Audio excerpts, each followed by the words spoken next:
Would you Let me start introduce you. recording? Thank you.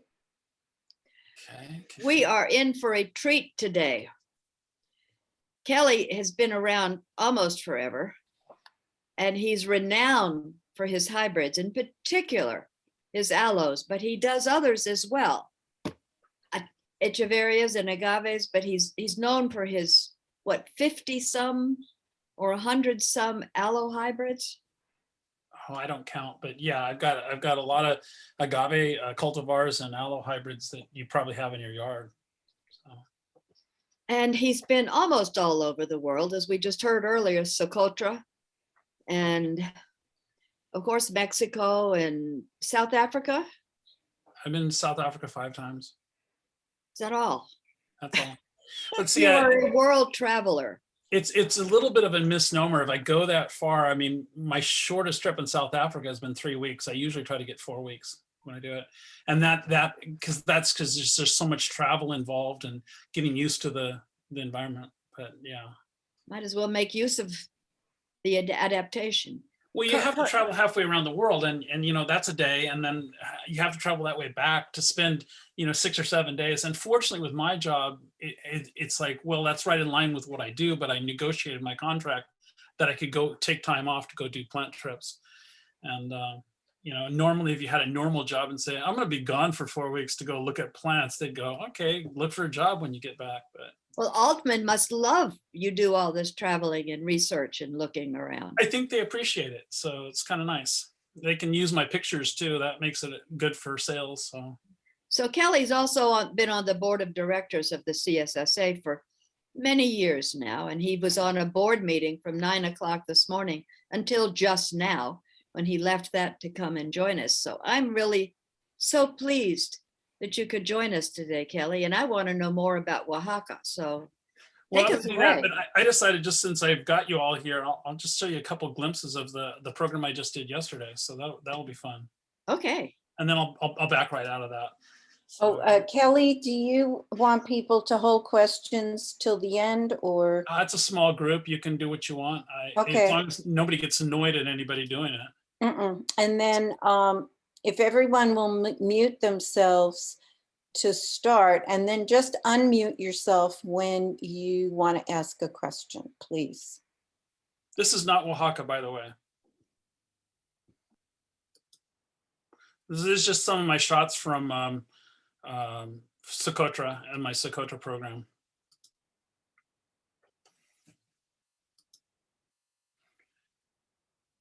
It's a beautiful place.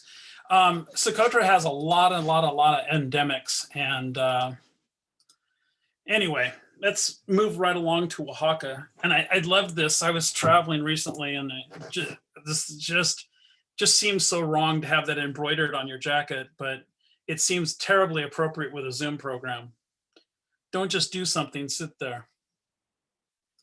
All right, so this has nothing to do with Oaxaca yet. This is just my intro, and this beautiful, strange monolith that's here is actually in the Mexican state of Nayarit. And it is probably one of my second loves. Bromeliads are probably my third, so we'll get to that in a minute. But it's these agaves that were of interest up on that rock. And so I showed you at distance and then up close, and then that's what they look like. It's pretty amazing. You guys already know it because you know that, bromeliads can grow on tree limbs and on rocks, and they don't seem to care or have much need for soil. These agaves are kind of that same way, that they can grow, and that's beautiful. But this is a really particular one, and then I'll get on with my Oaxaca program. We'll jump right into that. But this is agave impressa, and I thought of it when I thought of how much you guys like bromeliads. And yes, it's a little bit pointy and it's got a little bit of toothy, but that doesn't seem to bother a lot of the bromeliad people because they have hectias and they get some spiny ones. So I thought I'd share it with you. But it gives these, where the leaves overlap and as it's unfurling, it has these unique bud imprints. And interestingly enough, it's called agave impressa, and impressa because of the impressions on the previous leaf. But just a dynamite plant. And this is probably better than your standard variety. This was one of the populations that we went to, and it was superior to all the populations I'd been to before. Anyway, let's drop right into Oaxaca. I'm going to leave this up for a second because it has my email in case you want to ask me any questions. I'll do my best. I sometimes don't respond to emails. It's not because I'm not responsive. It's because I get so many that I sometimes lose them at the end of the pile. So don't take an affront to it. And off we go. So I wrote this, you can read along, but I'll go ahead and say it. Traveling has its challenges. This was a trip I made about 2 months ago, the bulk of this trip. And this was a very bad selfie on my trip leaving towards Oaxaca in an airplane and having to wear a mask, and it just makes life a little more difficult, but we all want to be safe so we can keep doing trips. I go, sometimes the road is long, sometimes the road is hard, and sometimes the road isn't there anymore. So this was down in the border between Puebla and Oaxaca, and we were going to a plant site that we wanted to see, and we came upon this. And this is what happens when you get real heavy rain and you don't have a bridge built underneath the road. So the road just goes away, and they'll fill it in with dirt and put more asphalt on it. But fortunately, we could get around it, not a big deal.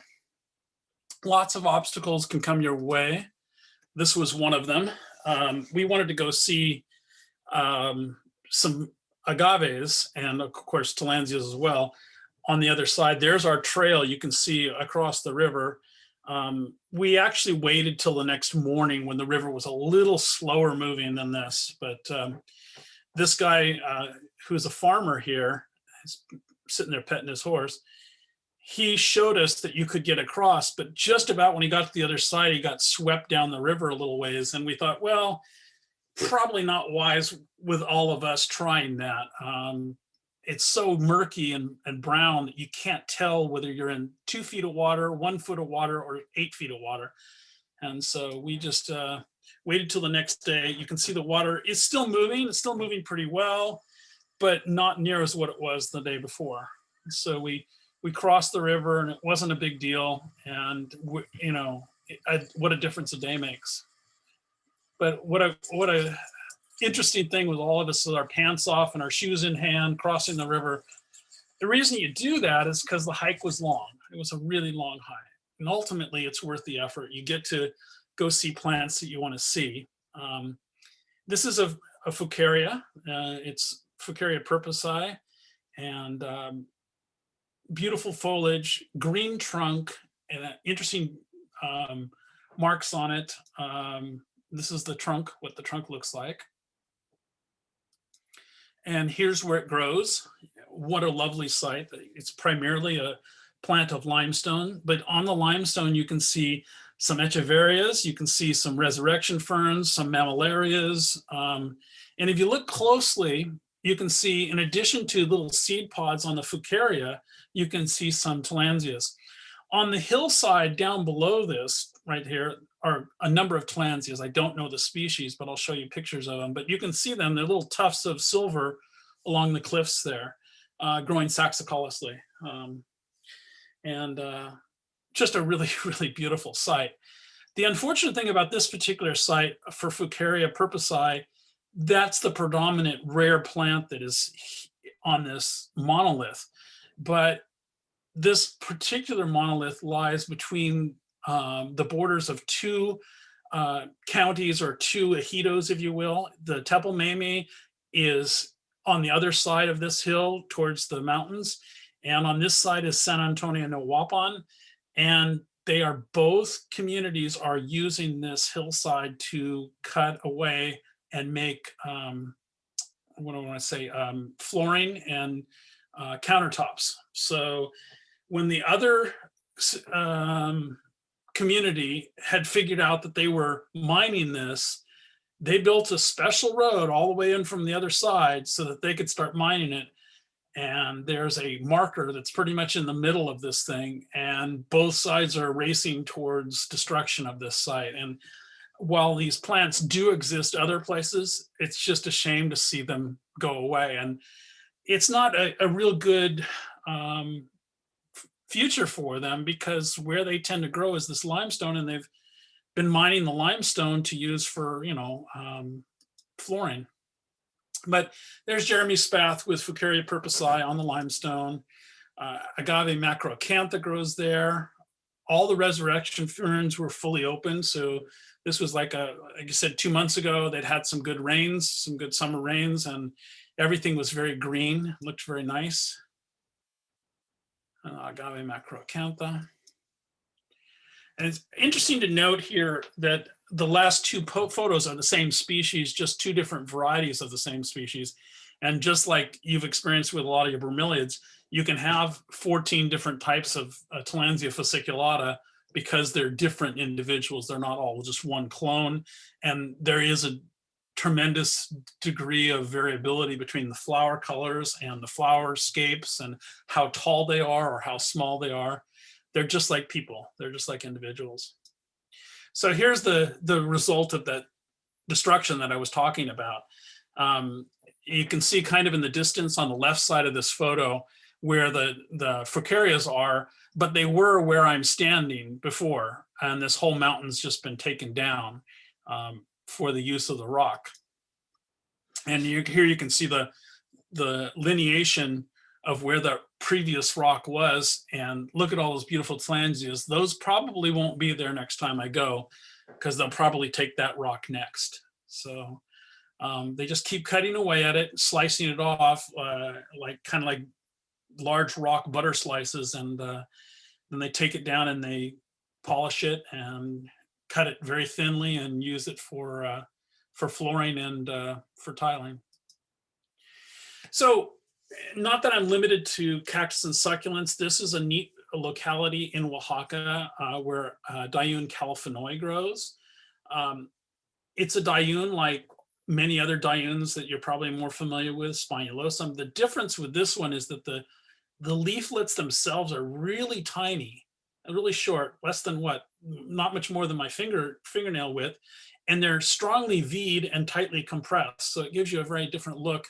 This particular species is really easy to recognize. After the new fronds come out, they're initially kind of blue, they fade to kind of a green, and then eventually to a kind of a golden yellow.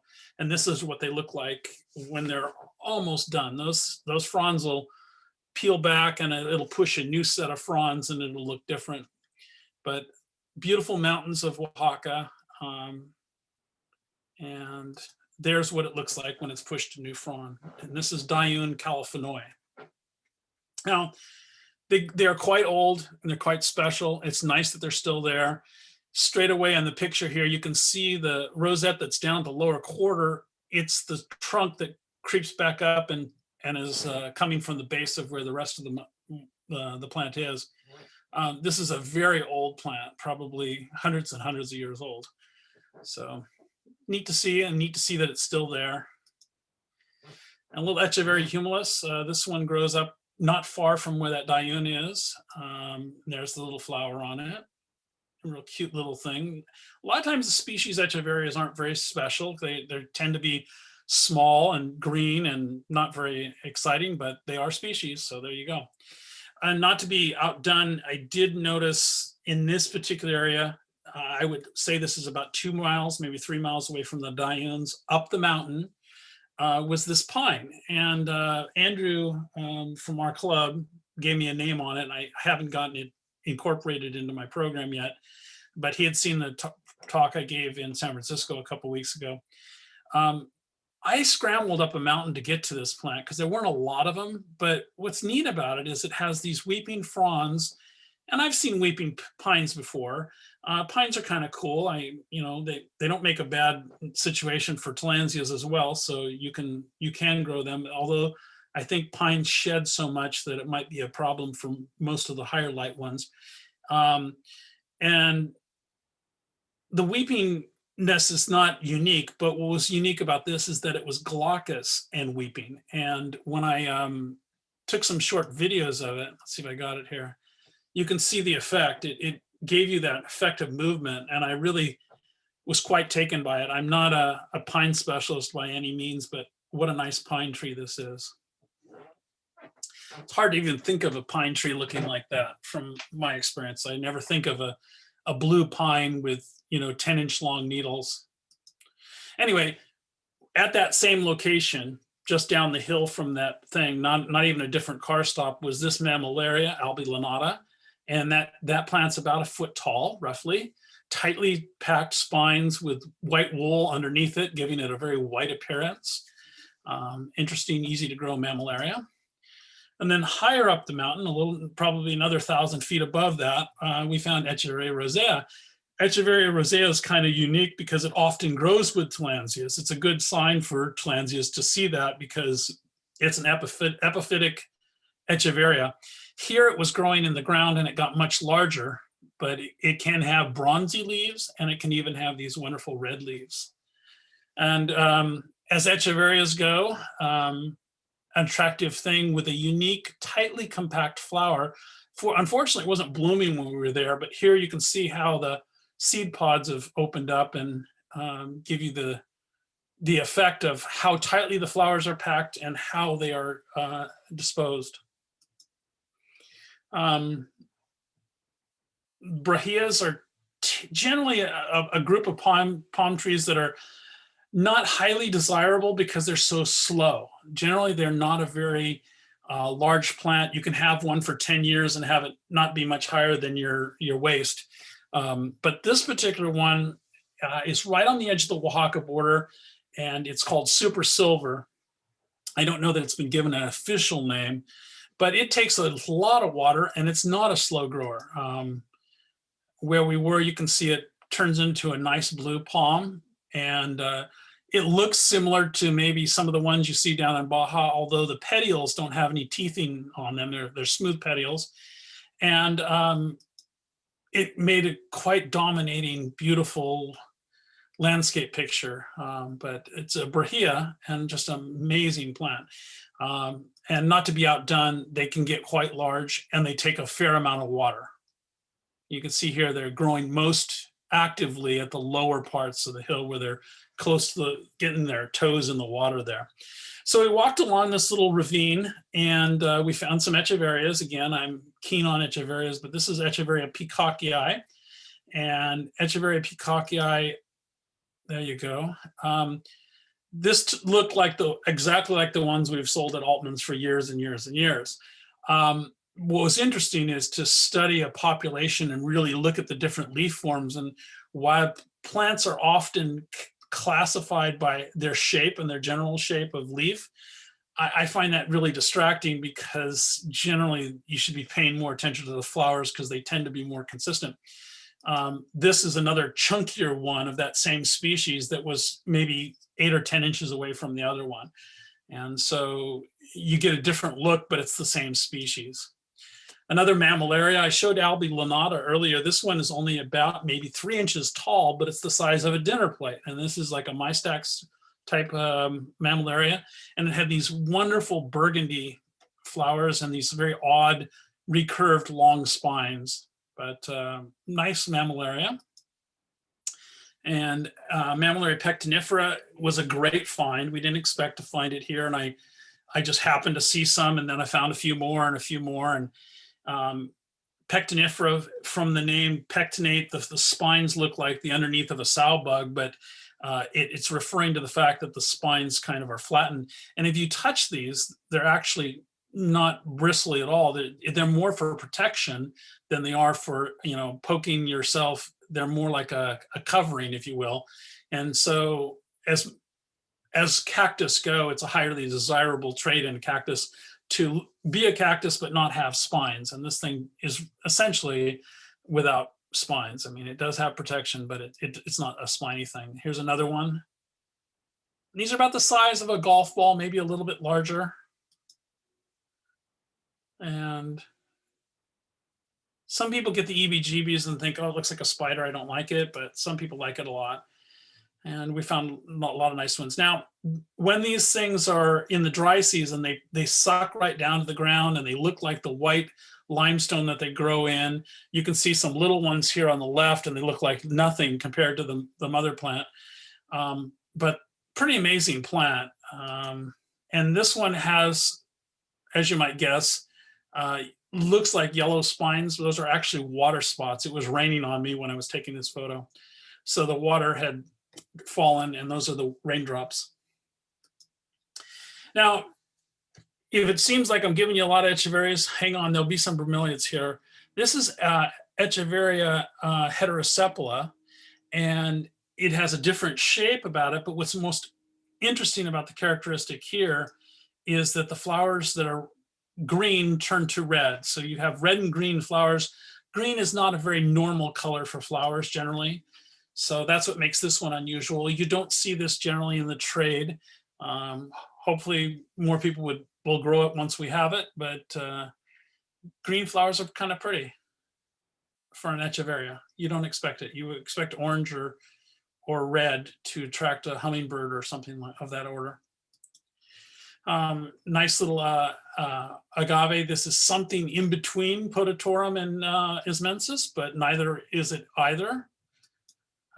These are more Podotorum-ish, but quite variable. All those pictures are from one locality. So you really have a very plastic characteristic when you're looking at leaf morphology and trying to determine what plants you're looking at. Variegates do occur in the wild, and I made note of this particular one because if I had this in cultivation, I could make a very variegated agave out of it because there's so many different leaf axil buds contained in this one that if you properly core it and treat it right, you could get it to put out more variegated plants. Normally, if I got 1 or 2 leaves with some variegation in it, I can get a variegated plant out of it. Here I've got about 8 or 10 leaves that are variegated. So I would almost be guaranteed I could, but alas, it's in the wild and that's where it's going to stay. Sometimes they have wavy spines, just like people. Sometimes they have wavy hair, sometimes they have straight hair, and sometimes they have no hair. These also show that variability.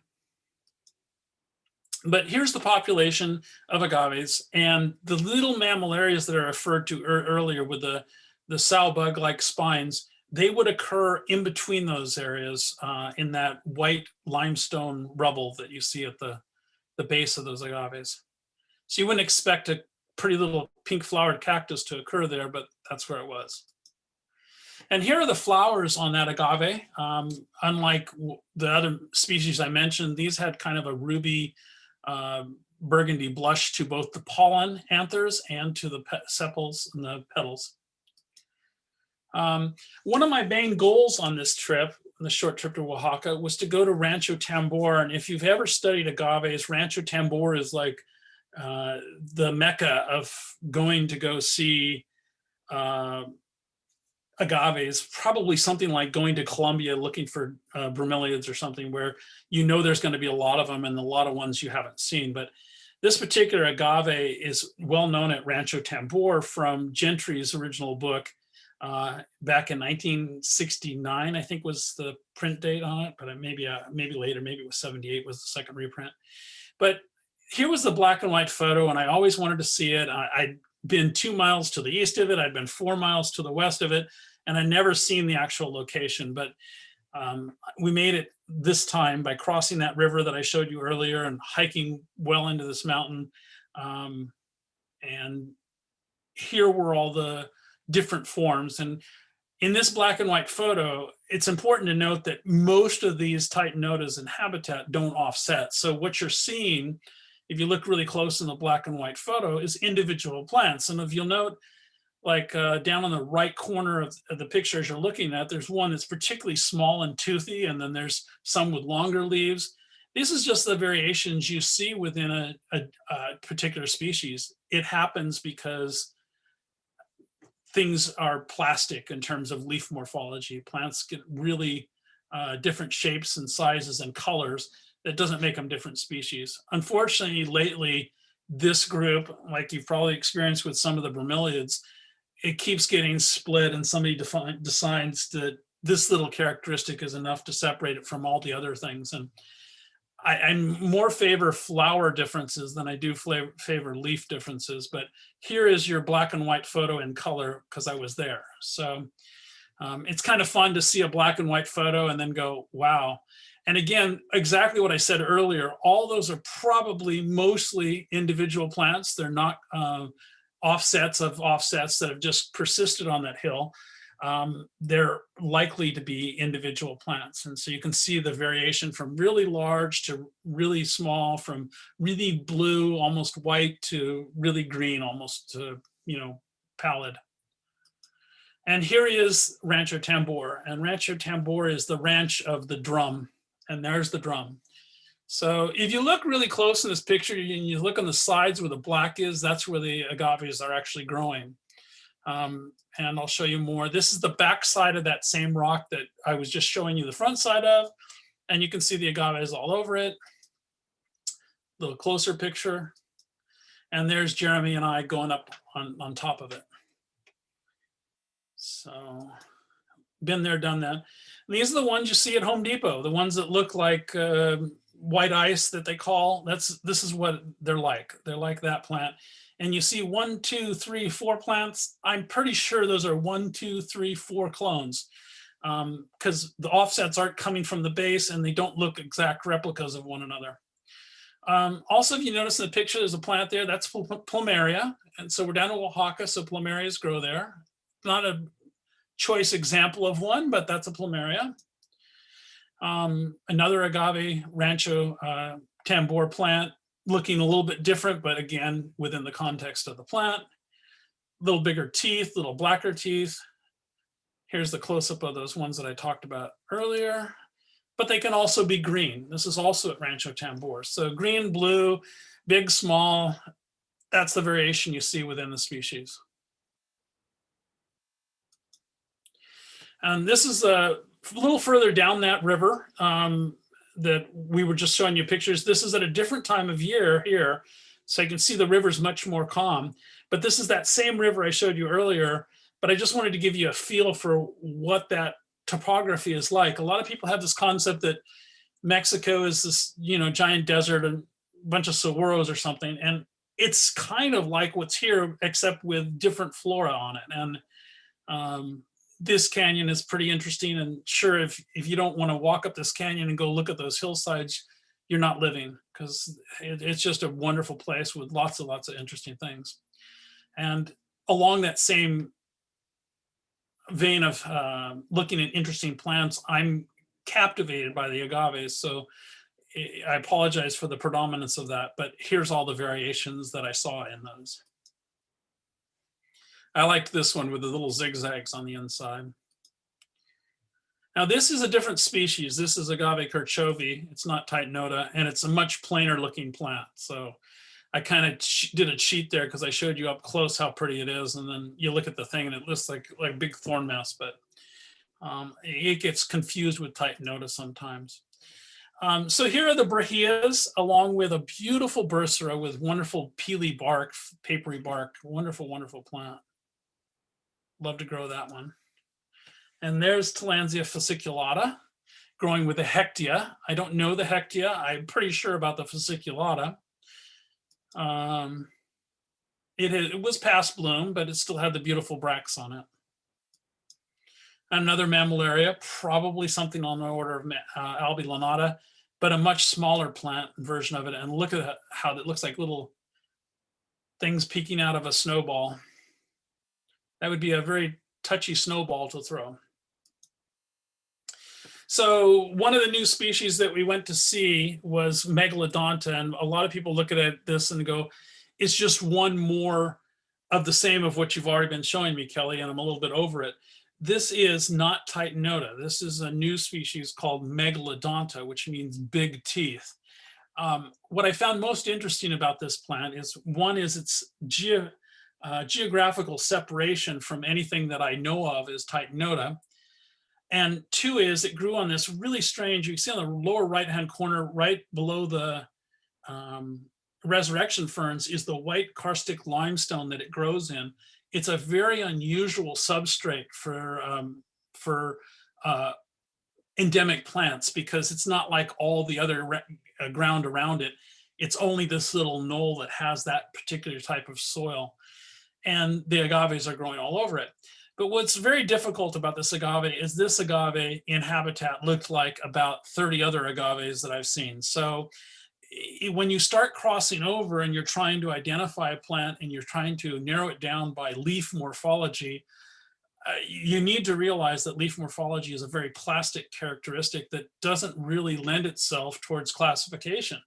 And I'll get to that point when you realize the next few photos I'm going to show you are all the same species. And that's why I say it's, when people's trying to define species by leaves, I think they're barking up the wrong tree. Enough to say, agave megalodonta, and the next 7 frames. So these are all the same species. And again, that the yellowing spotting, that's probably insect damage, just so you can get a concept.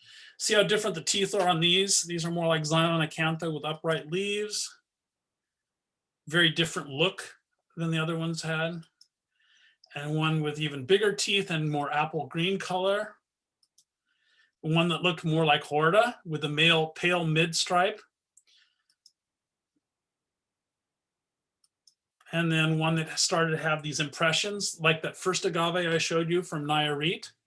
I stop on this photo for just a second. If you are ever in Mexico and you see that thing that looks like a jatropha or that looks like maybe even a papaya leaf there, that's the bad woman. That's Malamujer, and you stay away from it. Everybody goes, well, why should I stay away from it? Is it poisonous? I go, well, no, but you'll wish you'd never touched it.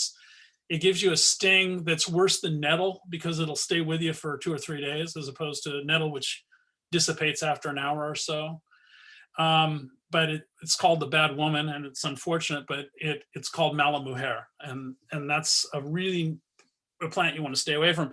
But I still was able to take a wonderful photo of this. And what I was joking about this plant earlier when I was talking about it being like all others, this one species had plants that made me think of about 4 other species. So when you think of that in terms of identifying it from leaf characteristics, it makes it really, really hard. This is probably one of the nicer ones, but this looks more like Impressa, which is about 400 or 500 miles away from where this occurs. Because this is in Puebla, right on the border between Oaxaca and Puebla, and Impressa grows all the way up in Nayarit. There's a young one with the resurrection ferns. And then there was this begonia, and this begonia grew with the agave, really unusual fuzzy leafed begonia, a very interesting plant. And then more Tillandsia. Now, if you travel through Oaxaca, one of my favorite Tillandsias you come to is Tillandsia californoi.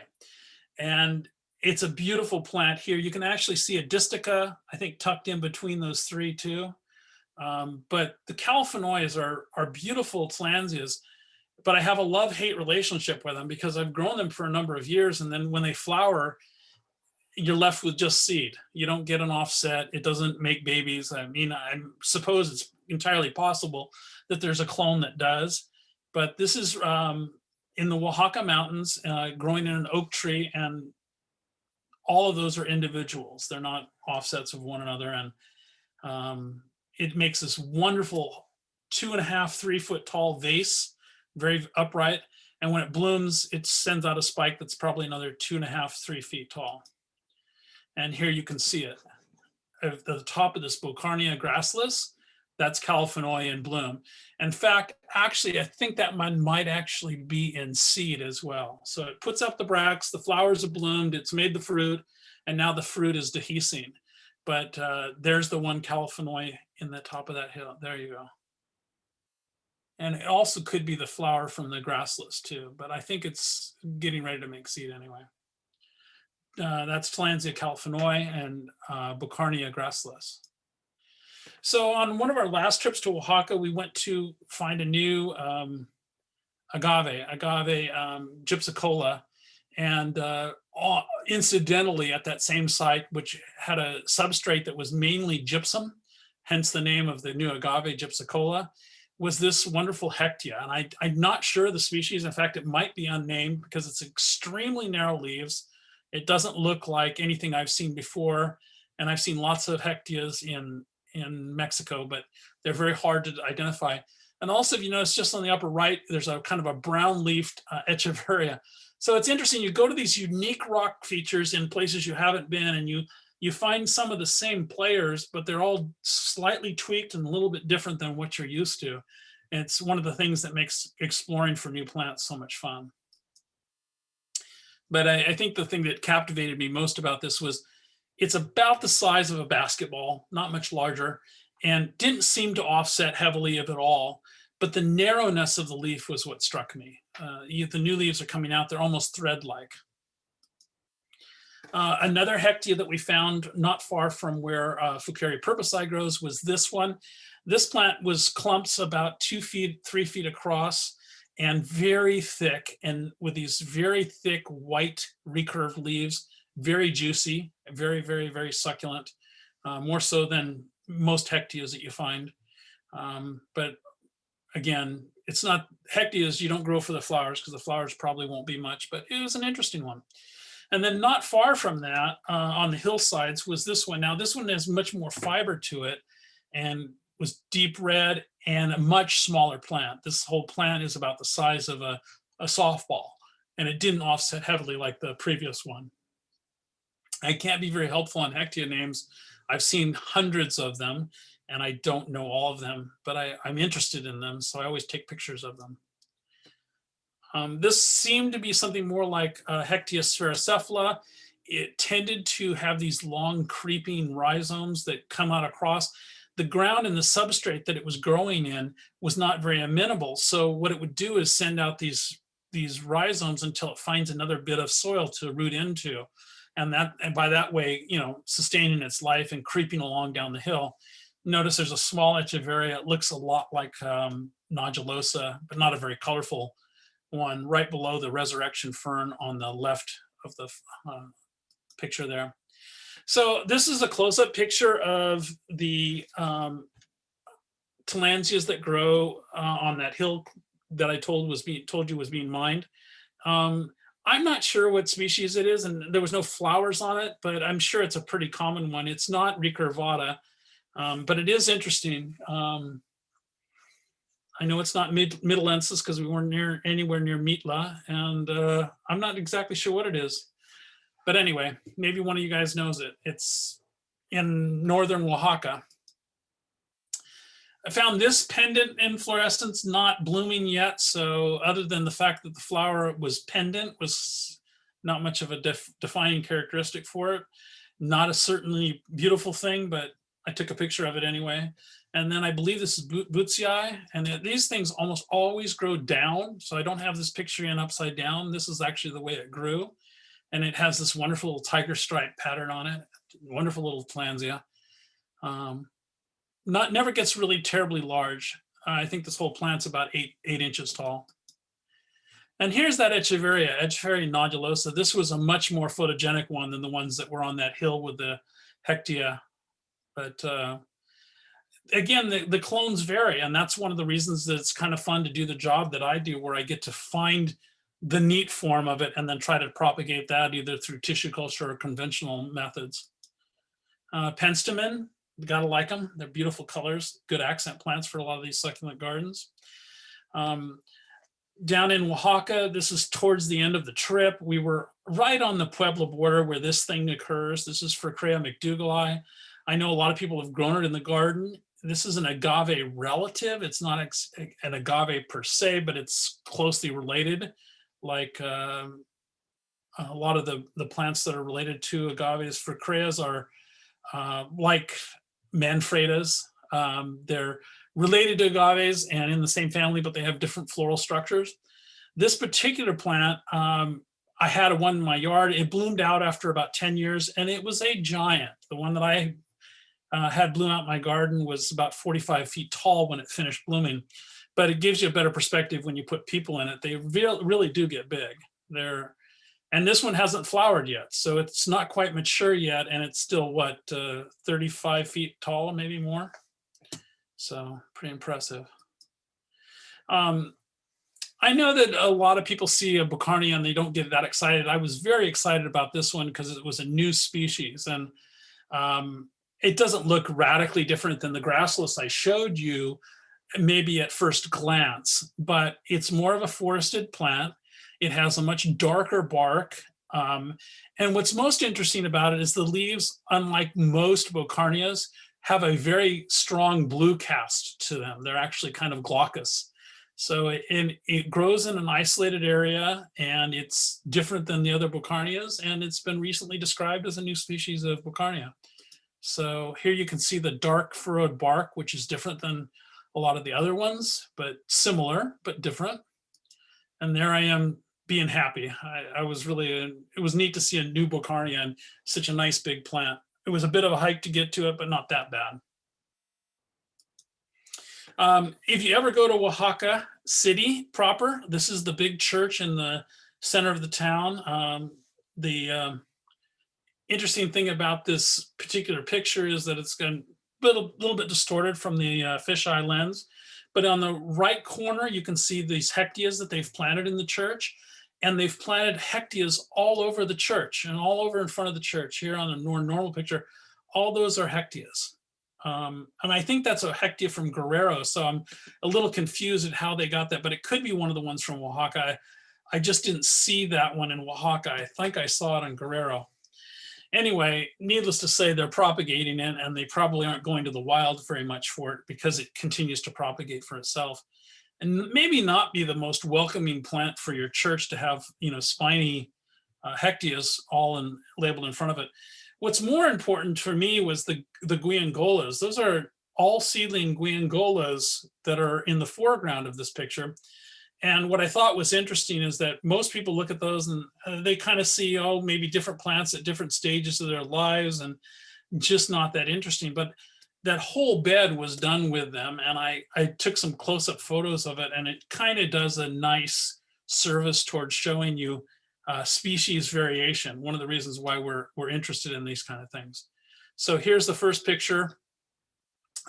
This is from that garden in front of the church, and this is agave guiangola, but this was also in front of the church. This was one of the prettiest clones, and I can't tell you, I wished if ever I had a chance to have this clone, this would be one I'd like to see in cultivation with this wonderful brushed look to it.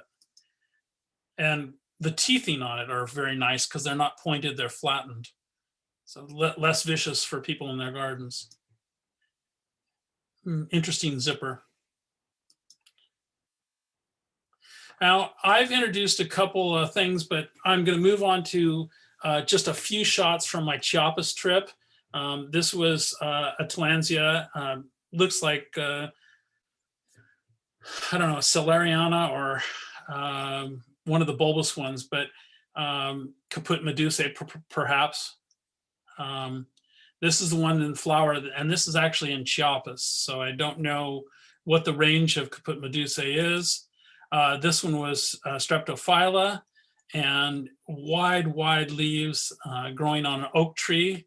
Up above it, you see two different orchids growing side by side above it. But Streptophylla has a beautiful flower on it, nice looking flower.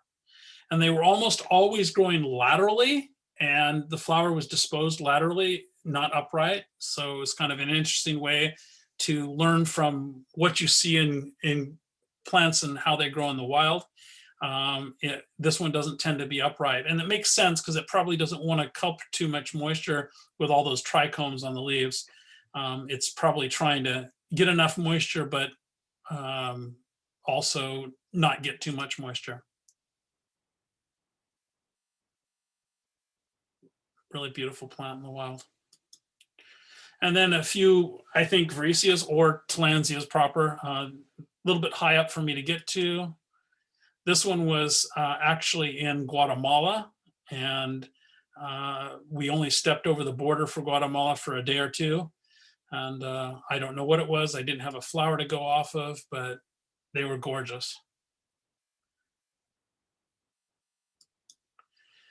Anyway, dropping back into cultivars, what I do with all the stuff, this is how I'm going to wrap this up.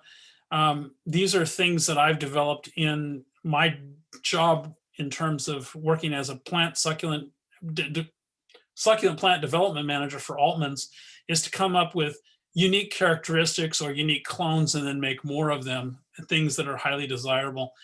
So I showed you all those guangolas at the church. This was one that I came up with in cultivation. It's called black ice, and it is essentially guangola, but as you can see, it has a substantially different look about it than some of the ones that you'd find in the wild or some of the ones you'd find in cultivation. And this also shows you why I get so excited about Titanota. I showed you the black and white photo. I showed you the color photo, but this was an exceptional clone that came up in seedlings and now is growing in cultivation. And this one looked incredibly sinister. I posted it for my Halloween picture, but just the way it looked and the shadows that it was casting, it was just kind of fun with photo. But this is agave Titanota as well. Again, the variations are extreme in these things, and one of the things that keeps you coming back for more is to see the bud imprints and the thorns and the different shapes and the different colors. Again, just agave Titanota, but a special one. And believe it or not, all the three preceding ones I showed you, this is also the same species. And it gets back to what I said earlier about some have curly, wavy hair, some have straight hair, some have no hair. This is one of the no hair versions. This is Titanota with no spines. And because it has no spines, it leaves a bud imprint that also has no spines and just gives it these kind of unique sliced lines that looks like it's been etched. But essentially, all Titanota, same as what we saw at Rancho Tambor, but just taking it a little bit step further. This one's a little one, also Titanota, not a hybrid, 100% species, also the same species. Incredible variation just within one species. And I would argue that this is also the same species. This is the green form that grows down at the base. This is one of the most exceptional plants. It's not mine. I took this from a friend of mine that posted it, but this is essentially agave Titanota. There have been some splits of this, calling this FO76 or calling it Oteroi, but essentially it's same. This is a hybrid I made of a Podatorum. What's unique about it is the little spines on the edges of the leaves are elevated with part of the leaf. So it gives it a very serrated look. This is actually Podatorum crossed with Gypsa phyla form, which was the Christeni. And then just pure Podatorum selection. And then what MA talked about earlier, me being into aloes. These are some of my aloe hybrids, and I'll go quickly, just some of what of the aloes that I've created. Different colors, different shapes.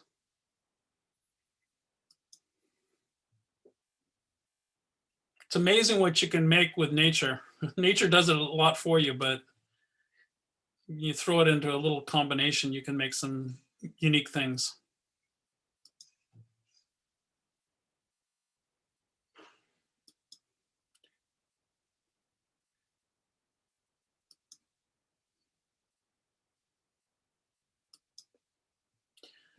This is my marketing ploy. It went over like a lead balloon, but maybe I'll be able to get it. I wanted to have a 4th of July plant, red, white, and blue. We could like set up trays of patriotic plants or something. So as you would guess, with any kind of hybridizing that you're able to do, I decided to go as small as I could. I created this blue glow hybrid, and this was one of the smallest ones I've ever bred. And in this Grex, the same seed batch, I have one that's even smaller than this, but these are about 2 years old. This one's slightly bigger than my thumb at about 2.5 years old, and it's now offsetting and making babies. It's a little bit worrisome. I always tell people it's a little bit worrisome when you have a plant that after 2 years is the size of your thumb, because as we talked about, snails like to visit your yard every once in a while. And if a snail found this and decided this was its meal, it would be gone. I mean, there's no question. On the other hand, if it found one of my big agaves and it ate a whole leaf and was full, I'd probably still have 10 leaves on it. But this makes you a little nervous. But it opened up the conversation in our hybridizing world is how small can you go? Well, You can go smaller. Here's the one on the top that I was taking a picture of, and there's the one down low. It's not an offset of the other one. It's the same age as the other one, and it's a different variety, slightly different variety in that it's a sister sibling to it or a brother sibling to it. And how small did we go? Smaller than the thumb. It's smaller than my thumbnail. So anyway, some of the other things I'm doing with agaves, making agaves different. These are hybrid agaves. And I took Xylem acantha, which is a species, a beautiful species with wonderful color, and I created something different by crossing it with blue glow and some other things. Trying to come up with things that are nice, maybe not so spiny, unusual shapes, unusual colors, and weirdness.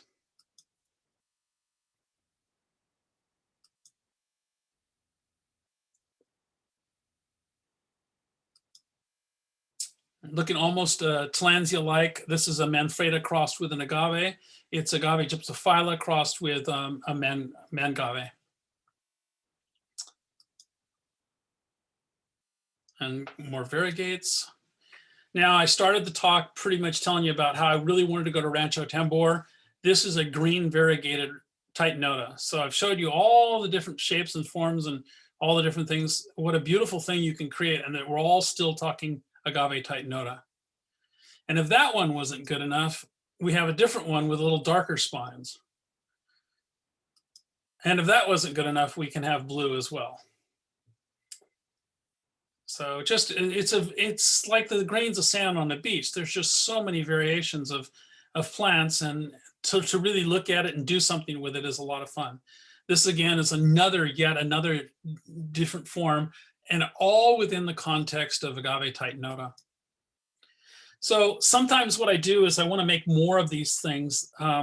If you go back to the picture I just showed you, I took the center out of it to make it force the auxiliary buds, and the auxins then go to the buds on the side and lateral shoots, and you can create more of the same thing. And then once I get a stable one, then I can take that and put it in tissue culture. But you don't want to take the one and only plant you have and put it to tissue culture, because if you, God forbid, mess up and you get it infected, or you over clean it, basically bleach it to death, you have zero. So you go from 1 to 0. What you really want to do is create some of it with conventional methods of propagation. So you have 3 or 4 or 5, and then go ahead and tissue culture 1. It's a little longer process, but it's more assured guaranteed results, and we end up getting these plants into cultivation. So after you core it, here's what happens. I wanted to show it. This is a really unique agave potatorum that I cored, and if you can now see, it has 1, 2, 3 growing tips. In fact, one of them is a medial pictal variegate, one is a striated, and one is a marginal. So I've got all 3 different variegated forms now when I only had one striated to start with. And if I were going to tissue culture these, most likely the one with the marginal variegation would be the most logical one, and it will be the most likely one to be successful through tissue culture, which is a whole another conversation about how I go about doing that. If you notice in the back is a variegated swordfish. Swordfish has been widely introduced by Altman plants, and we have some variegated ones now that we're working on. So it just adds another color to it, another dimension. I come back to this plant, probably because I don't have it, that makes me want to come back to it. But hopefully someday I'll get a pup off of this one. I just don't think you can make an agave much more beautiful than that. And I wouldn't mind trying, so I'll stay with it. But it's interesting. There's boxes in the background. Maybe they could just ship it to me wherever it came from. So with that, I will say thank you.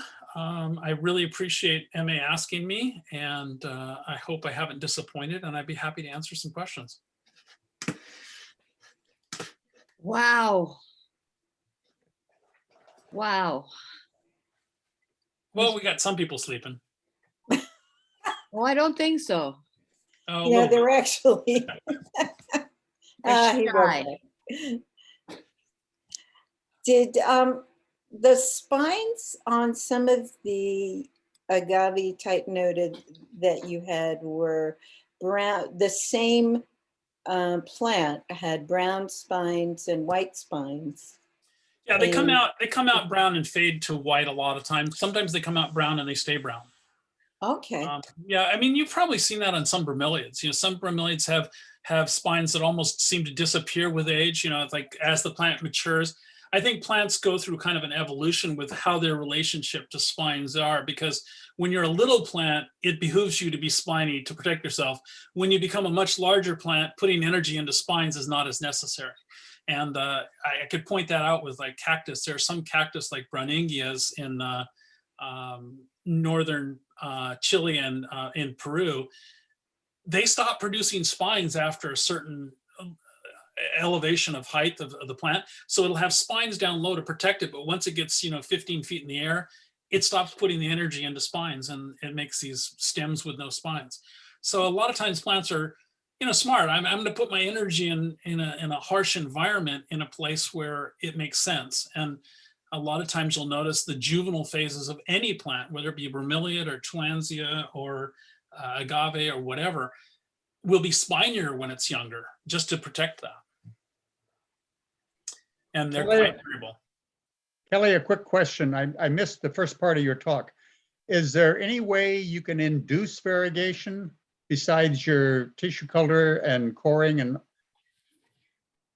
Well, generally what you do, if you have some variegation in a plant, then that genetic possibility is in that plant. And if you can get it to activate all the auxiliary buds, right, I the odds are understand going to that. go up that one of them comes out variegated. And then once you get that variegated one, you can just do the process again and you're more likely to have more variegates. There are things you can irradiate things that Okay. can cause a breakdown of the chlorophyll and give you plants that are have less chlorophyll, but sometimes they have no chlorophyll. And like the example I would give you of those is some of those moon cactuses that are orange and pink and yellow. They don't have any chlorophyll in them, which means they're screwed if they want to make any sugars. So you have to graft them to keep them alive. They're basically almost in a sense parasitic on the plant that you graft them to, because they are not contributing to the equation when it comes to making sugars. But there are also some herbicides that you can use to cause genetic mutations. And one of those genetic mutations can be variegation.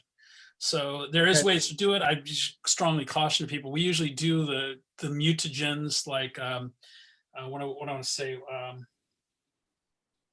There's a number of different mutagens, but we usually use them in a gloved hood, closed hood, so that you don't expose yourself to them. But I don't like doing those. I don't think it's the great way. Through the advent of tissue culture, you're using different auxins and different hormones. You actually cause sometimes the plants to mutate. And sometimes the mutations are really awful and they come up with plants that are really ugly.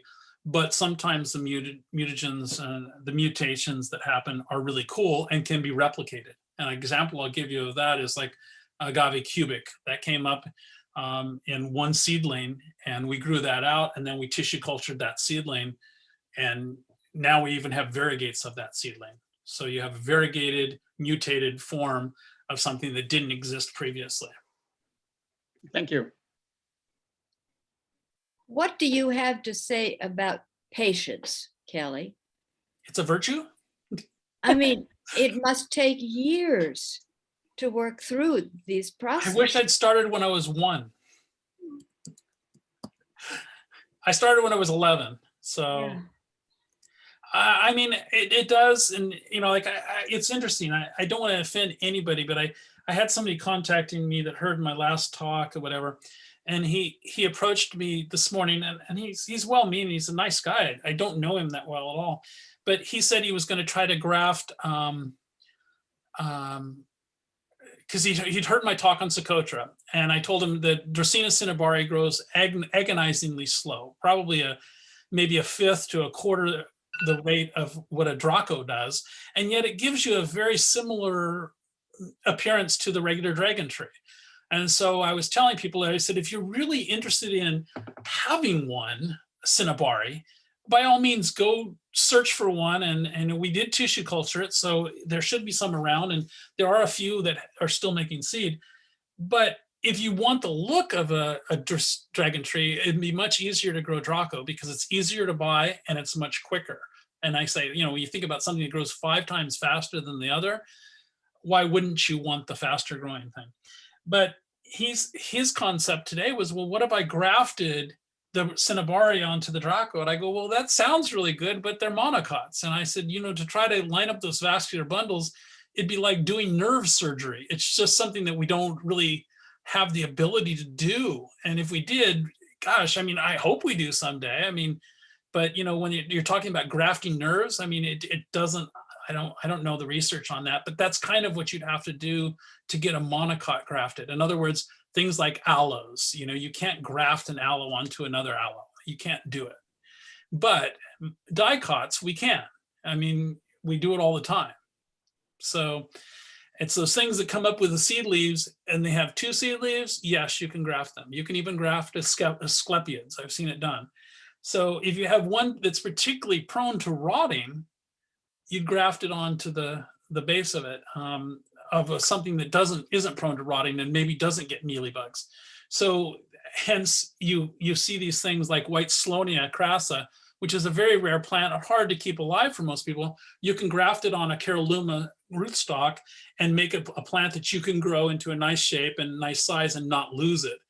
And you can even then get it to produce seed. And if you produce seed, then maybe you've got 1,000 chances at coming up with one. So yes, it does take years. And anytime you focus on any one particular aspect, you come up with some really neat things. And that's why people like David, in Hawaii have made some really wonderful bromeliads, because he focused leisurely on Varieseas, if you will. And unfortunately, the problem we have with these focused like this is that we are all on the conveyor belt and eventually we fall off of it. And I don't know that everybody always picks up somebody else's work, but hopefully that's the grand scheme of things, that we see something neat, we tell other people how to do it, and they carry on that work.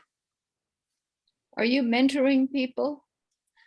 Well, you asked. You saw this, right? That wouldn't have happened except that I took Jeremy on one of his first trips ever to Oaxaca, and got him hooked on agaves. So now he's got a business and a nursery and written a book about it. So yeah, I think I have. And I have to say hats off to Woody. As annoying as Woody can be, I love him to death. He encouraged me and he dragged me along on trips, and he taught me a lot about photography. And I'm proud to say that he mentored me. Yeah, he absolutely did. And so I probably wouldn't be doing what I'm doing if I hadn't had that. So every time you have an opportunity to give somebody some positive reinforcement or get some small child hooked on a cactus or succulent or a bromeliad for that matter, do it. Wow. Kelly, I find your talk inspirational. Well, good. Thank you, Mike. Your love of the beautiful plants, and your photography is very good. I love the close-ups, etc. One thing I was particularly struck by was why so many of the plants are growing on almost vertical surfaces. It's uncanny. And I'm building a new a roadside bed on my house, and I'm sort of making series of hills and trying to find some way of getting plants to be hanging in the direction they like to hang. Yeah, I find I'm constantly drawn to cliffs, and the cliffside habitats teach you a lot about plants, but it probably gives you a good idea of why we rot these plants off, because we stick them in a conventional pot, we put them in a lot of soil, and we set them upright. They're used to being like this on a cliffside, so they do want water. A lot of these areas that they're not deserts necessarily. And if you go to those habitats and you get rained on for 3 days constantly, you understand that these things take a lot of water, but along with that, they want some drainage. They want the water to go away. And bromeliads, are key at that, because bromeliads are living up in the trees for the very reason they're in a rainforest, so they get plenty of water, but they don't want to be sodden sitting in 6 inches of water for a week and a half. They want to be up in an area where they can dump that water onto the ground and move on with their lives. So and they don't, most of their roots are not designed to suck up a lot of nutrients. You know, their roots are attachment oriented. A lot of cactus and succulents, particularly agaves, the roots are designed to attach them to the rocks, not to do great deal of nutrient uptake.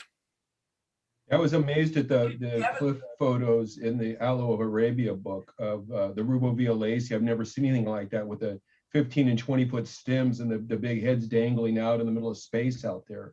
Yeah. Some incredible shots of cliff dwelling plants there. I didn't realize they actually grew on cliffs like that till I looked at that book. Yeah.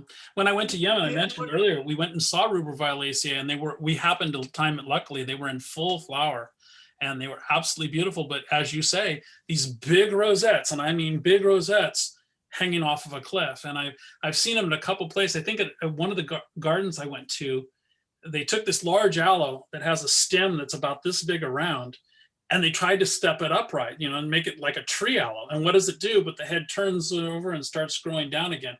Because what it really wants to do is go down and then come up.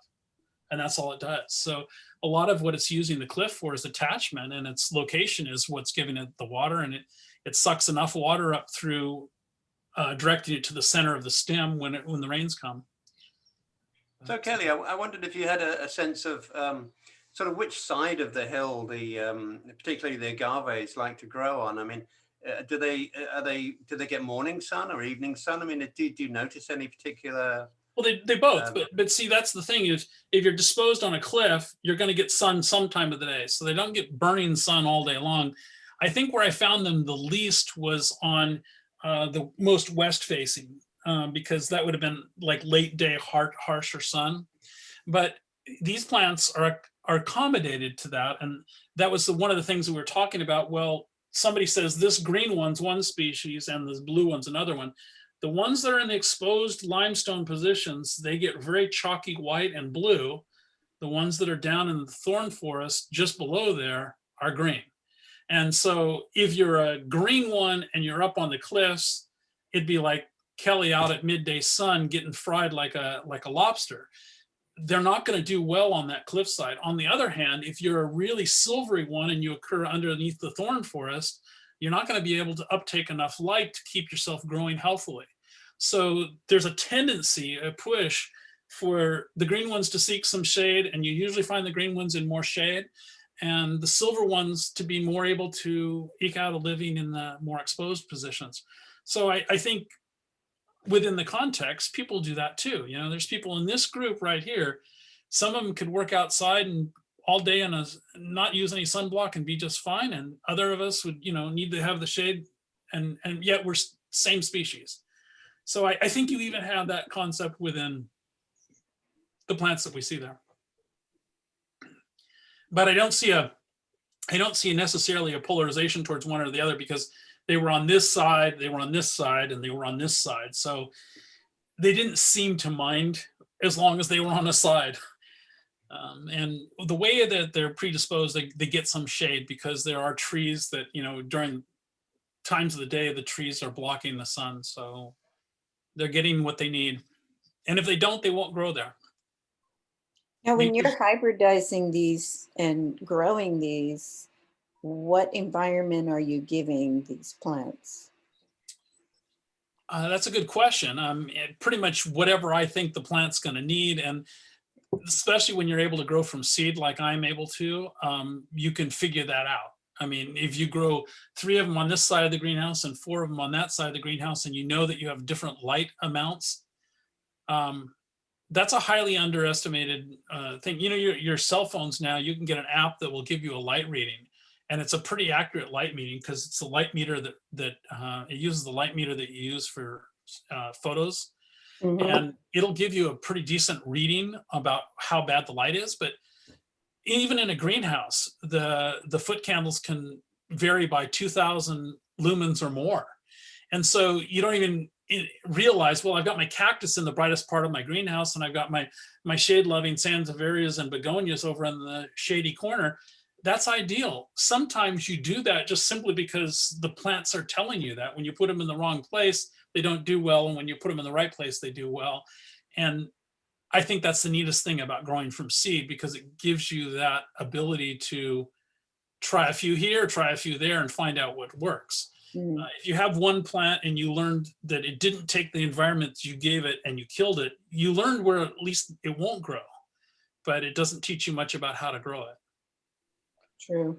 Seeing them in the wild, though, it really does teach you a lot. But even that is within the context, because generally when you're at a habitat, you're there for maybe a day at most, and usually half a day. So you're just seeing a snippet of what that plant experiences. And if you're in the dry season, you get one impression of how the plant grows. And if you're there in the wet season, it looks like a jungle and you just have a different look. But the nice thing about going back at different seasons, you learn a little more each step. I have a follow-up to Maria's question, and that's about the soil that you use, because they're growing on this, rock facings, and how do you determine what mixture? Well, even for my bromeliads, I often use perlite just to root them out, because I found that works really well. They don't ultimately need a lot of nutrients from the soil generally. I mean, there are some bromeliads that are quite hungry for good moisture and good nutrients, but generally when you put them in really tightly compact soil, you end up with a rotted mess and nothing. But each plant is going to require different things. Things that occur in limestone, though, often are just in that position because they can be in that position. So we make these assumptions that a plant is in that position, therefore that's what it needs. And sometimes the plant is in that position because that is where it can outcompete everything else. So an example I'll give you is the agave guiangolas. Where they occur in Oaxaca on Cerro Guiangola, they occur on this fluted limestone. It's very karstic, very sharp. You want to have gloves even, because if you put your hand down hard on it, it'll slice your hands. But they're growing only on the limestone. And the big plants that are flowering get about that big around. Backing up, all right? You take that same plant, you plant it in the ground up in Ramona, where my old boss used to live. We got them 12 feet across. Now, the difference is that they were able to get nutrients and soil, and they could do everything, and they were okay with it. I mean, that same plant that would flower out at 2.5, 3 feet across in Oaxaca grew 12 feet across in Ramona. So sometimes nature is putting the limitations on it, and the plants are occurring there because it's trying to figure out its place in the world. And sometimes those parameters are not what it necessarily needs or can tolerate. Another example I would give you is that in Oaxaca, it probably doesn't drop much below freezing ever. And yet Guiangola will take down to about 28, maybe even 27. So just because it will never experience that temperature at close to sea level in Oaxaca doesn't mean that that particular plant won't tolerate it. On the other hand, I've had them where they won't. They absolutely won't. You get any below, there's a couple of agaves that I've grown from Guerrero, you get below 40 degrees and they go, I'm sorry, I'm out of here. And that's, you wouldn't think 40 degrees, then it's like well above freezing. Some of the mellow cactus that people like to grow, the ones, the Turk's cap, those don't like anything below 50. So you got to keep them in a greenhouse. And tillandsias, I think you'll find are the same thing. There are some high elevation tillandsias that'll take surprisingly cold weather. And there's tillandsias that won't take any heat. So I just think it's kind of like, you got to know the plants, know where they come from, and make your best guess, and then experiment a little bit. Try fertilizer, try water. I don't know any plant that's a bromeliad that doesn't like RO water. I mean, having pure water as opposed to regular water is great for bromeliads. You get less leaf burn. You're less likely to have any water spotting on them. There's so many good things about that. But, a lot of people can't go to the trouble of that. So some of the plants you'll never be able to grow if you try to grow them on city water. Any more questions? Thank you. This has been a fascinating afternoon, Kelly. Oh, I'm and so delighted you have all this these energy. things help a lot. All these things, those are like books. Those are like books. Those are like kind of like books. But after all those hours at the CSSA meeting, you had all this energy and spark and life. Oh, I was talking about plants. That's easy. Yeah. It's been a Passion, real that's joy, really. Well, good. Thank you. And I Thank you so appreciate you much. inviting me. We'll get a check out to you. And Yeah, we're up to 26. We got 26 here. That's even one more than we had. We had 31 earlier. Yeah, we Oh, got really? up to 31, That's so, because Gary and I joined. yeah, Is it going to be on Facebook for a day or two? yeah. Because I know some people that want to see this, that they'll see it later. Scott, It's on the There's no web- questions on website chat. I always already. have to check chat. There's no questions on chat. So I guess it's because we can ask questions. I like Yeah. this format. It's a small group. Yeah. It's too bad the CSSA can't do that because there's, so often you type your question and you just hope it'll come up and it Right. doesn't always. I did want to mention that on Facebook, there is an All That Is Kelly Griffin site. Yeah, it's very good too. That sounds very conceited. I had nothing to do with that other than I participate. I have to It say. is amazing. So if you want to see all the plants that Kelly has fathered, this is a great site to do it. And there are some fun plants that people show and share. And And I believe Kelly there's an often- archive. There's an archive function too. There's like 4,000 photos on there. I was really surprised. Yeah, I guess they made me an honorary administrator. I'm not really, I can load stuff on there and I share stuff and I try to point people in the right direction about how to get stuff from Altman's, and hopefully when I retire, I'll have a mail order business so that I can not be as frustrating as a corporation. Is 'Cause I know a lot of people- Altman going to release all your new hybrids? They are, surprisingly. I mean, I know this because I go to walk the greenhouses and I see like Kelly Griffin owls as far as I can see, and I go, well, they're going somewhere. I mean, there's Right. like not some black hole they're going into. So Yeah, I somebody- haven't seen them at Lowe's. I Yeah. kind of keep my eyeball there.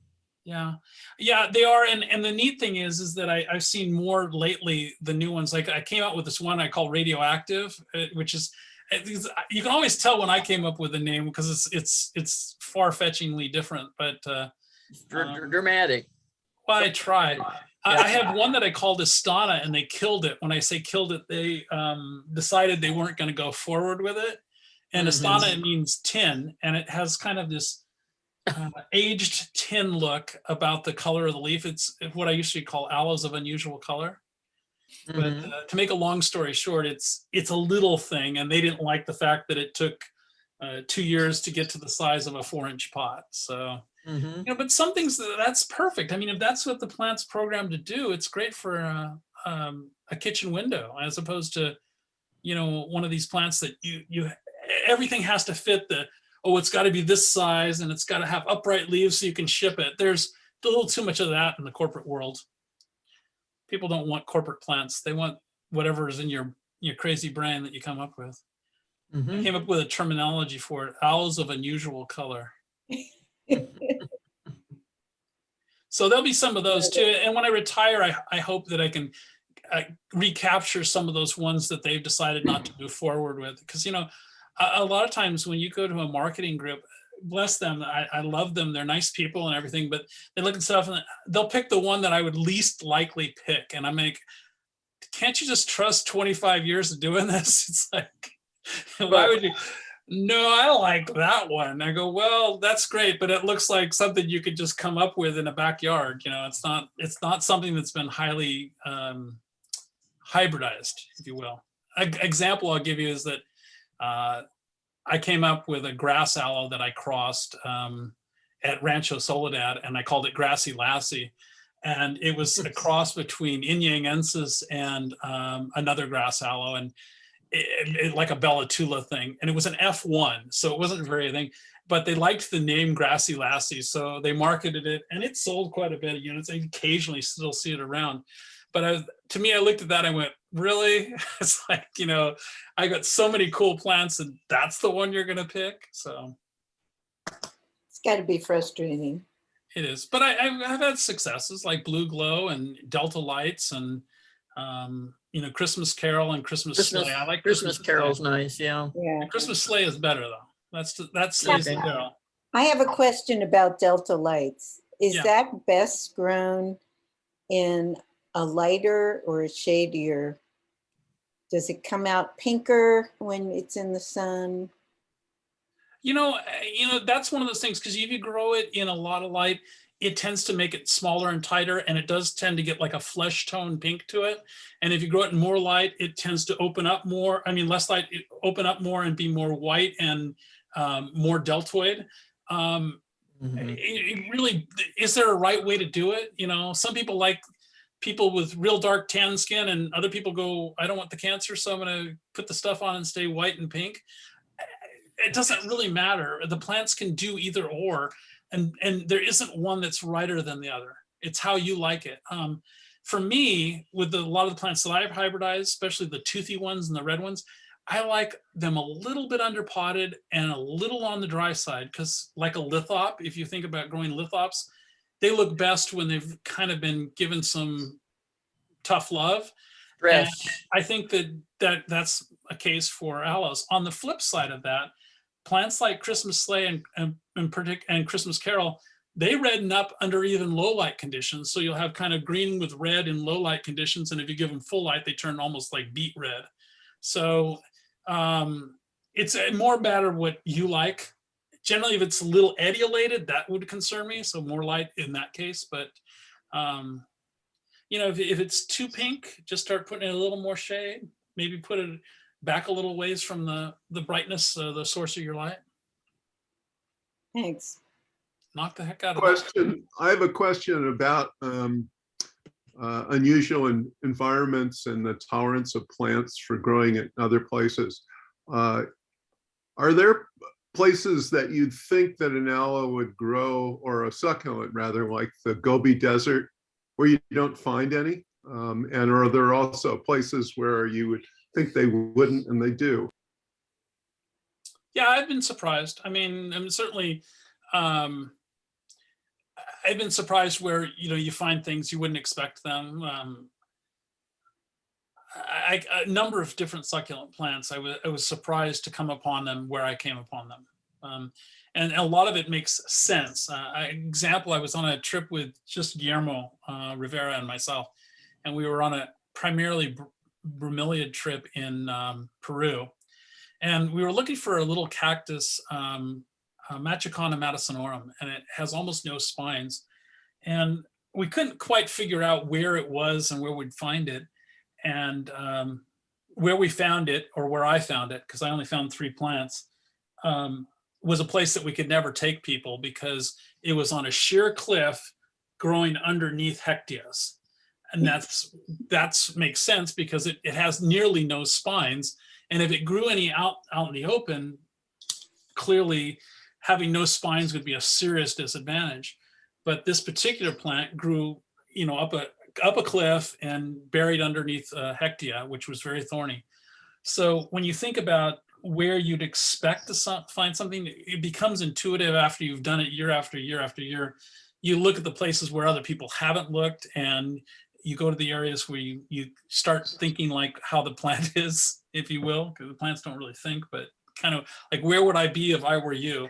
And a lot of times you'll come to a valley and you'll go, it's going to be on that face, and it's going to be on that rock cliff, and you climb up there, and 9 times out of 10, that's where you find it.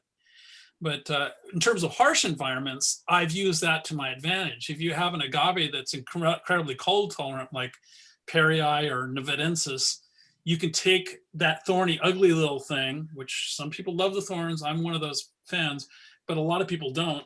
You take that genetics and you cross it with something that is much less cold tolerant, and you'll come up with something that is more cold tolerant, maybe less than the coldest one, but more than the one that you wanted for the beauty.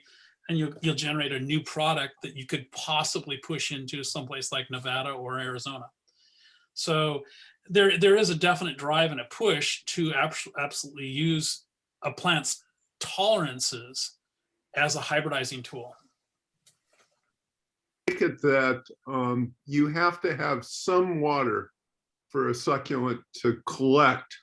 So even if all the ice cover were to melt in Antarctica, it has the lowest rainfall in the world, and that's just too extreme for a succulent.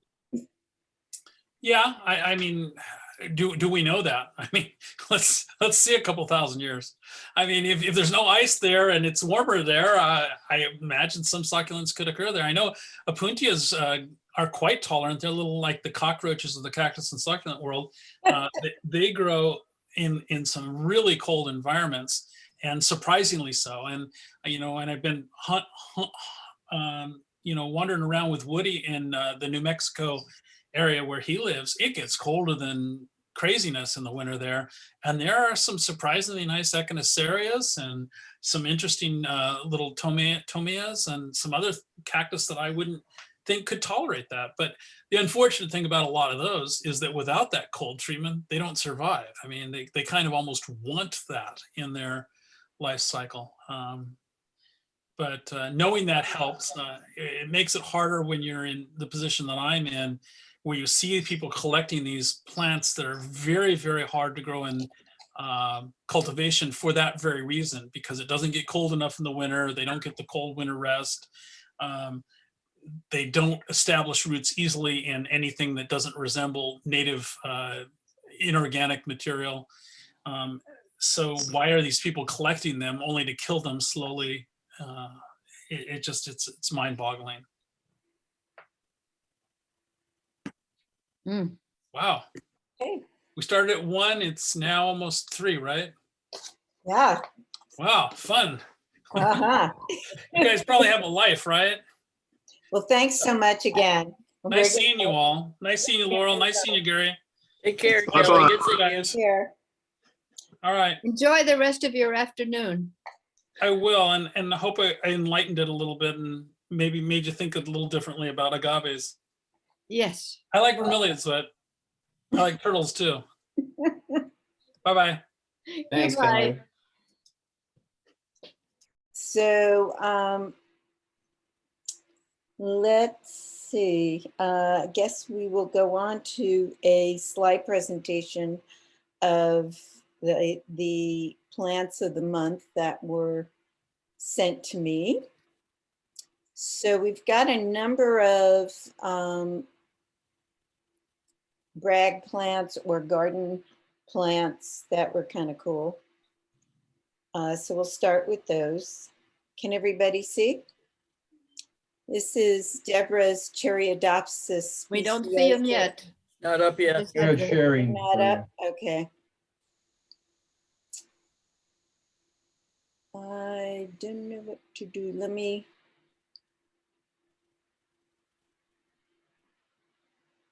What is it? Share screen? Maybe I Yeah. didn't share screen. Yeah, you haven't done that yet, Maria. Okay, there I go. How's that? Yeah, there you go. Well, it's starting. Yay. Okay, garden and brag plants. This is Deborah's Cherryadopsis speciosa Sunset Glow, and this is it well potted. An Athona protecta flowering. A beautiful Aeonium Schwarzkopf. And Jade's Aeonium Mardi Gras. Gary Duke's Pilocereus pachycladus with the flower. And an Oreocereus. And Mike Short's Patio. This is a Dudleya cymosa, let me go back, Thank you. Crebrifolia that was grown from seed by Bernard from one of the seeds that we got from, I'm forgetting his name, McCabe. Steven. Steve McCabe. Could you go Yeah. back to Mike's garden for just a moment? It went by in such a flash. Thank you. Nicely staged, beautiful. Isn't that great? Mm-hmm. Really? Yeah. Is this taken at night, Mike? Yeah, the city lights are in the background. Can you see my pointer? Yes. Yeah. Thank you. And then I got this topiary that is in the Montreal Botanic Garden. And I thought it was really cool, so I wanted to share it. Yeah. It's not our gardens, but I still thought it was worth sharing. It's a Madagascar chameleon. You even know the name of the animal. That's Yeah. cool. Oh, yeah. That's easy. Okay, novice succulents, Lithops conophytum. Now, these are all by MA. We don't have names for them, but they're Lithops species. Gibeum. That looks like an Alcampii, but I don't know.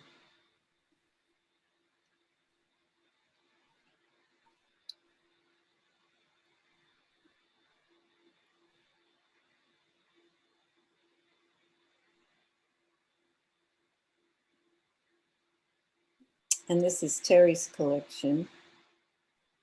This one looks a little dried out, you know.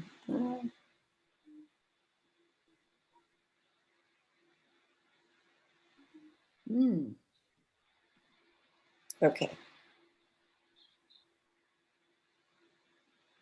Let's go back.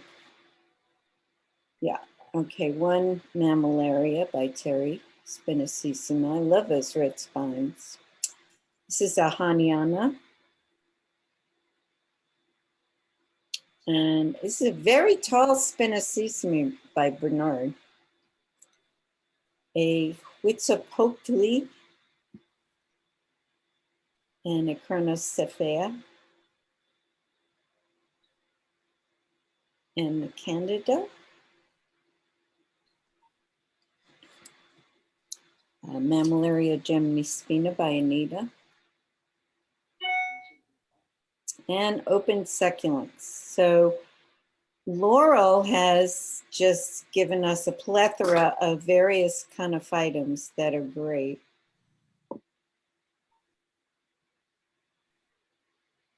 A lot of them flowering. I love this bicolored one. And of course I love purple, so Ectopum is great.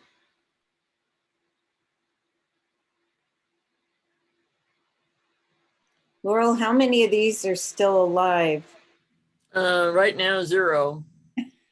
Oh, Yeah, this is all from seed that I purchased the seedlings from Tim Johnson, I think his name was. This is the most unusual one. It looks nothing like most of the conophyta. The Herianthus? Yeah, that is really kind of a bizarro in the gene, It was. but it is still technically a conophytum. was that bird damage on one of the ones we saw a few slides ago? What kind of damage? Bird damage? No, these were all in my window I box. got this one. What No. happened? What happened to those that look? They're coming out of dormancy. They tend to flower while they're still covered in the old leaf sheaths from last year. So the new leaves are underneath all that papery stuff you see. See here? And they will then shoot out the flower first, and then they begin to grow, and they pop open out of the old leaf sheath. So it's kind of an interesting life cycle. They look grungy when this particular species does, because it's all papery covered, but it's perfectly healthy. And they're all gone now? Yeah, this started over 10 years ago. I bought seedlings at the winter show of San Gabriel, and I had quite a large collection, as you can obviously see. I had a lot of fun with them, but they're short-lived and they eventually fade away.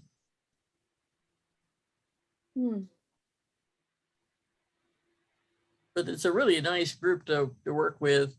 If you can get seed, buy seed of conophytums, I think they're fairly easy to grow from seed. So I hope you like it. Thank you. Beautiful. Some have windows like this one.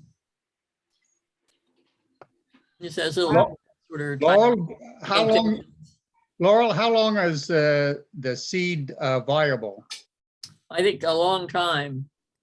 Well, that's too bad. These guys live in the deserts that are pretty extreme. And so they have to be patient. The seed just waits. I got some seed that was 6 to 8 years old, but I've had almost zero pollination. I mean, zero germination. Yeah, it's too bad. That's a beautiful one. Yeah, pellucidum isn't, there are many different forms of pellucidum. It's a nice group.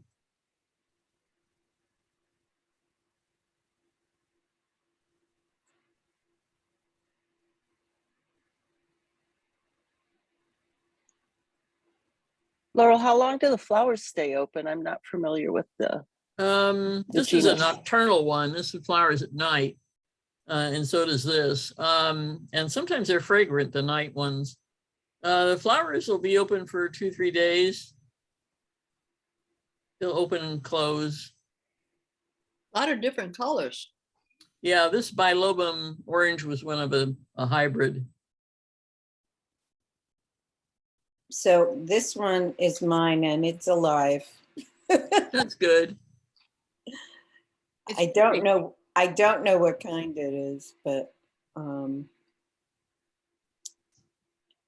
big is that container for perspective? I can't tell. But 4x4, 3x3. it's actually a rectangle. The Oh. way the picture is, it looks like a square. It's about 3 inches by 4 inches. Small. These are all small plants. That's my lithops. Paris, Montana. I love that one. That's that's gorgeous. That one's still alive. It's in my window. Now, this is Phyllis's. It looks a lot darker than yours, but these are light. She's calling those Caris Montana as well. Mm.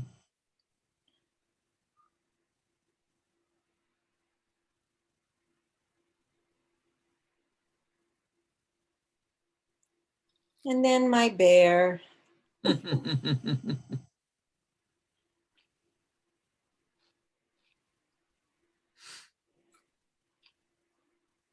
wasn't sure what this was. Gary, do you know? Are you there? Oaxaca. So, I was going to say Mammillaria recoi. oh, REKOI? Yes. I'll look I that have a Mammillaria recoi variety leptacantha. My guess is she probably got the plant from me. Okay. Yeah, it didn't look as fuzzy as Bocasana does, and the spines. No, are it's not a very- Bocasana because the spines are way too long. Yeah, they're very long. okay. Okay, thanks. But recoi does look like that. All right. And here's an albicans. That is gorgeous. Wow. Beautiful. Another Chiancephala. Now I've seen the Doicas out in habitat a lot. Yeah, that's from Anza-Borrego. This is, let me, Huitzilopotli. Huitzilopotli I've never seen such long spines on them. Yeah, I have 2 forms of it. I have that one with the down curved spines, and I have another one that has no central spines at all. Mhm. So I thought that was pretty spectacular. It is a cool plant.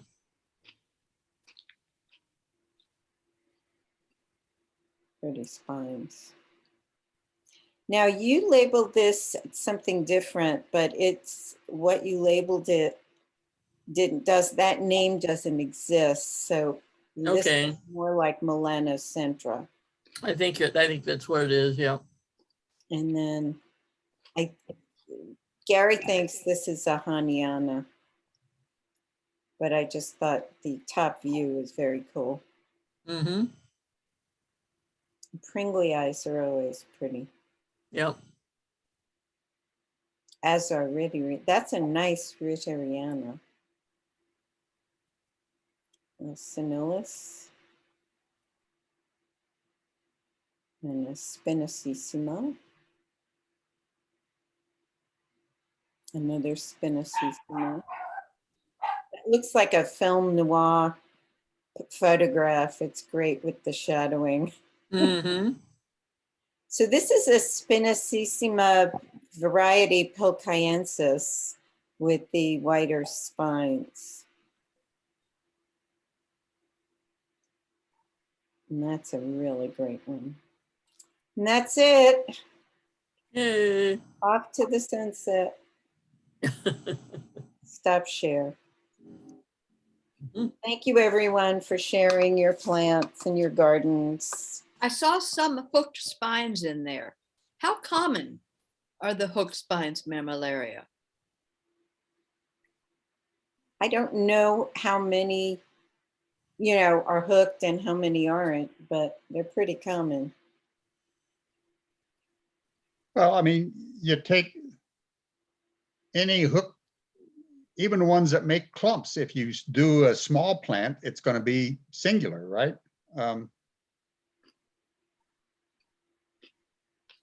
I mean, most of the hook spines usually pup, don't they? Usually most of the hook spined ones are like big around as your finger and form a whole mass of or a clump.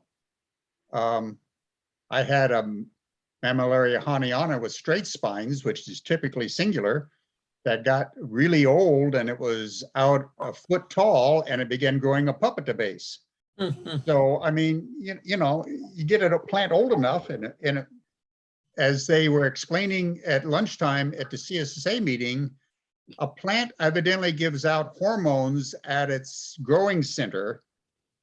And the way when they core it, it doesn't give out that anymore. And so that without the lack of that hormone, which is an inhibitor for branching, it pups out among all of the leaves of the agave or anything else. There are some of the tall cacti, you can do the same thing on cactus, but some cacti, it depends on how far away that meristem is on, say, a tall cactus. If it's far enough away that the areoles at the bottom don't get that hormone, then they're going to branch out. So it all depends sometimes on how much that hormone the plant gives out at its growing meristem and where it branches from. Mm-hmm. I learned something today. I'm going to pass it on. I got a mangave that flowered, a nice tall spike on it, and the center died, and then it popped out all around it. So I mean that goes along with what you're saying, I guess. Right. Yeah.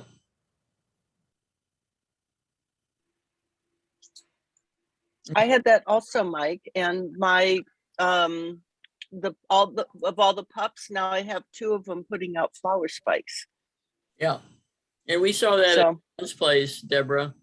That agave Victoria Regina, it was throwing out secondary flowers, little spindly things.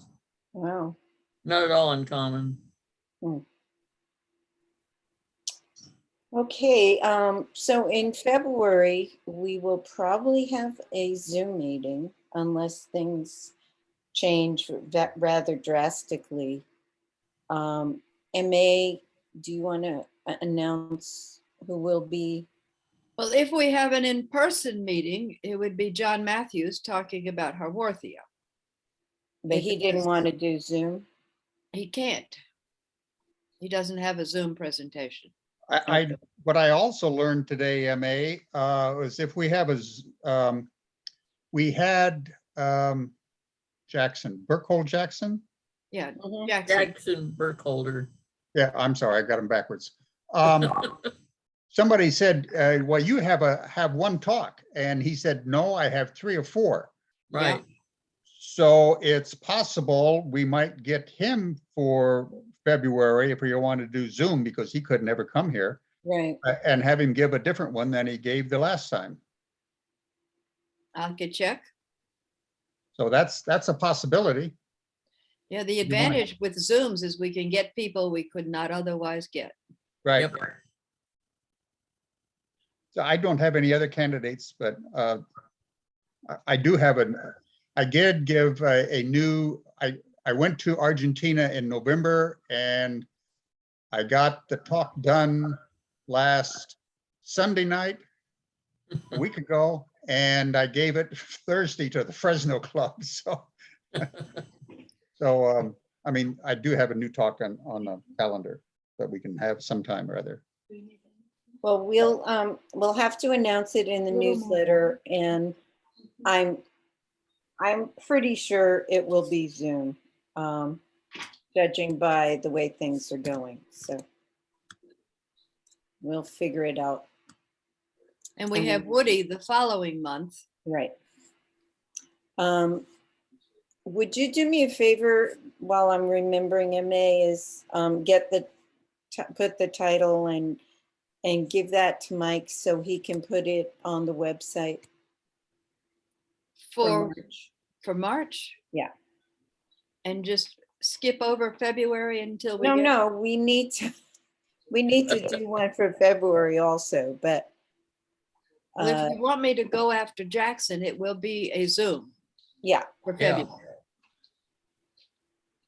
Yeah, And we'll Woody is in talk person. about it at the board meeting, but I'm pretty sure it'll be Zoom. The plant of the month for February will be stenocactus and echinophosilocactus. And the euphorbias are euphorbia from Madagascar.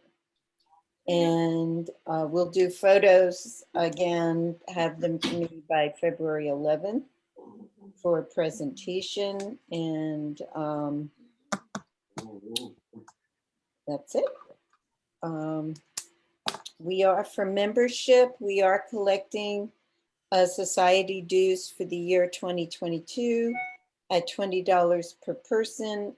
We have a published renewal form. We ask everyone to complete it and mail it to our treasurer so we can have updated information on all our members.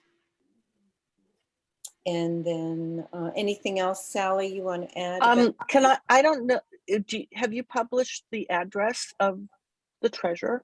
Yeah, It's on the form. It's on the form. It's on the form? Perfect. Okay. so I'm the going to form do is- that next. The form was in the newsletter and it's on the website under Join Us. You'll see the application form and it's also in the newsletter if you can't find it there. So you can fill it in on your computer and print it and send it off. And Bernard's address, name and address, he's the treasurer, is on the form. Yeah, I did it. It's very easy. Yeah, we got yours. Yeah. Oh, I think you gave it to him then. Yes. Yeah, if you want to come over and drop it off, and that's fine too. Let's see, last month's minutes were posted. If there are no corrections, we will accept them as published. And thank you to Deborah Galliani, who is our new secretary, for taking. Beautiful, beautiful job. I am stunned at how you and Sue capture the essence of the speaker's talk too. I don't ever recall seeing that much content in the minutes of a meeting. That's because when I was secretary, I didn't do that.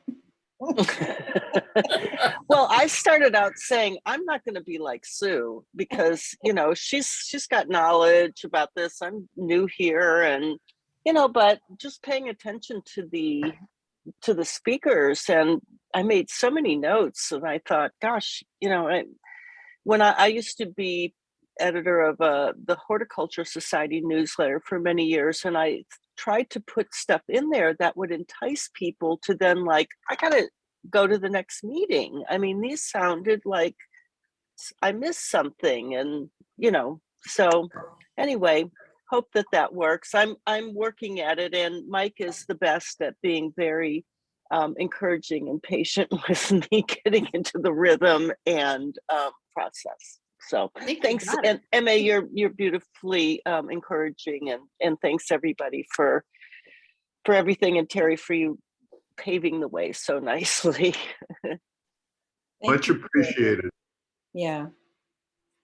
I think any other announcements before we stop recording? No, I okay. assume everybody knows that the St. Gabriel Show and Sale has been moved back to March from February. Nope, didn't hear that. It's been moved to the first weekend in March because of COVID concerns. Hmm. Well, I think we can stop recording now.